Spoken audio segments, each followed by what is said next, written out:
Hello everyone, চলো আজকে তোমাদের কিছু এক্সারসাইজ করে তোমাদের দেখাই, কিছু ইয়োগ করে দেখাবো। তার আগে কিছু ওয়ার্ম আপ করে নিলাম, যেগুলো নর্মাল ক্লকওয়াইজ অ্যান্টি ক্লকওয়াইজ প্রত্যেকটা ওয়ার্ম আপ বলো এক্সারসাইজ বলো ক্লকওয়াইজ অ্যান্টি ক্লকওয়াইজই কিন্তু করতে হবে, তবে কিন্তু তুমি পুরো রেজাল্টটা পাবে। যদি পিসিওএস নেই তাও কিন্তু কনসেপ্ট করতে খুব বেশি প্রবলেম হচ্ছে, তো তাদের জন্য অবশ্যই এক্সারসাইজগুলো করা দরকার, একদম ডেইলি রুটিনে রাখা দরকার।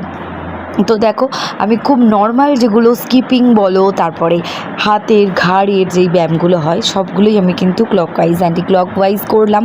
সব কিছু কিন্তু তোমরা 1 মিনিটের মধ্যে করবে। আর এইটা পিসিওএসের জন্য কিন্তু খুব ভালো। এটা হচ্ছে তোমার চাক্কি চালাসন, আর আগে যেটা করলাম সেটা হচ্ছে বাটারফ্লাই পোজ, আর এটা বদ্ধকোণাসন।